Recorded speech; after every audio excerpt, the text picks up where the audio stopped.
North ಈಸ್ಟಲ್ಲಿ ತುಳಸಿ ಕಟ್ಟೆ ಇದ್ರೆ ಓಕೆನಾ ಸರ್? ನಾರ್ತ್ ಈಶಾನ್ಯ ಬಂದು ಶಿವ ಇರೋ ಜಾಗ, ತುಳಸಿ ಬಂದು ನಾರಾಯಣನ ಹೆಂಡತಿ ತುಳಸಿ ಲಕ್ಷ್ಮಿ. ಎತ್ಕೊಂಡೋಗಿ ಶಿವನ ಪಕ್ಕದಲ್ಲಿ ಕೂರಿಸ್ಬಿಡ್ತೀರಾ ತುಳಸಿ ನಾರಾಯಣನ ಹೆಂಡ್ತಿನ? ಹೇಳ್ರಿ, ಅವ್ರವ್ರ ಹೆಂಡ್ತಿ ಅವ್ರವ್ರ ಪಕ್ಕದಲ್ಲಿದ್ರೆ ಮ್ಯಾಚ್ ಆಗೋದು. ಯಾರಾದರೂ ದಾರಿಯಲ್ಲಿ ನೀವು ಹೋಗ್ತಾ ಇರ್ತೀರ ಬೈಕಲ್ಲಿ, ಪಕ್ಕದಲ್ಲಿ ಯಾರಾದರೂ ಕೈ ಅಡ್ಡ ಹಾಕ್ತಾರೆ, ನಿಲ್ಸಿ ನಾನು ಅಲ್ಲಿವರೆಗೂ ಅಂತ ಯಾರೋ ಆಂಟಿ ಕೂರಿಸ್ಕೊಂಡು ಹೋಗ್ತೀರಾ? ಯಾರೋ ಆಂಟಿನ ಕೂರಿಸ್ಕೊಂಡು ಹೋಗ್ತಾ ಇದ್ದಾರೆ ನಿಮ್ಮ ಯಜಮಾನರು ಅಂತ ನಿಮ್ಮ ಹೆಂಡತಿ ಫೋನ್ ಮಾಡ್ತಾರೆ. ಅದೇ ನಿಮ್ಮ ಹೆಂಡ್ತಿನ ಕೂರಿಸ್ಕೊಂಡು ಹೋಗ್ರಿ.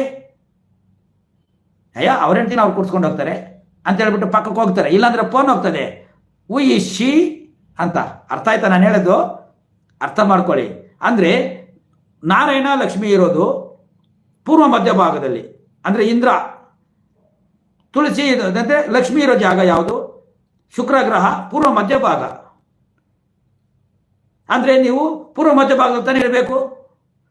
ಶಿವನ್ಗೆ ಹೋಗಿ ಯಾರಾದರೂ ತುಳಸಿ ಇಡ್ತಾರೇನ್ರಿ? ಯಾರೋ ಐನೋರುಗಳನ್ನ ಕೇಳ್ರಿ, ಸ್ವಾಮಿಗಳನ್ನ ಕೇಳ್ರಿ, ಕರೆಕ್ಟಾಗಿ ಹೇಳ್ತಾರೆ ನಿಮಗೆ. ನನಗಂತೂ ಹೇಳಕ್ಕೆ ಬಂದಿಲ್ಲ. ಶಿವನಿಗೆ ಇಡ್ತಾರಾ? ಹೋಗ್ಲಿ, ಇಡಲ್ಲ. ಗಣೇಶನ್ಗೆ ಇಡ್ತಾರಾ? ಇಡಲ್ಲ. ಈಸ್ ಎ ಕೇತು. ವಾಯುಮೂಲೆಯಲ್ಲಿ ಇಡಲ್ಲ ತುಳಸಿ ಕಟ್ಟೆ, ಗೊತ್ತಾ? ಅರ್ಥ ಮಾಡ್ಕೋಬೇಕು. ಅವರೇ ಹೇಳ್ಕೊಟ್ಟಿರೋದು ನಮಗೆ. ನಾನೇನು ಹೊಸದಾಗಿ ಕಲ್ತಿರೋದು ಏನಿಲ್ಲ ಸ್ವಾಮಿ.